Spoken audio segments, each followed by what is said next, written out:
ஒன்பது கோளும் ஒன்றாய் காண அங்கு கற்பகம் என்னும் கடவுளின் மெய்யில் ஒன்பது கோளும் ஒன்றாய் காண அங்கு கற்பகம் என்னும் கடவுளின் மெய்யில் சூரியன் முதலாய் 9 கிரகமும் பலவித குணங்களை கொண்டிருக்கும் எங்கள் கற்பக தருவில் அவை வரும்போது ஒன்றாய் சேர்ந்து பலனளிக்கும்.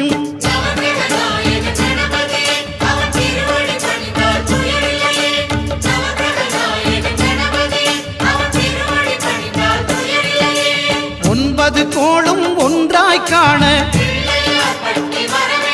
அங்கு கற்பகம் என்னும் கடவுளின் மெய்யில்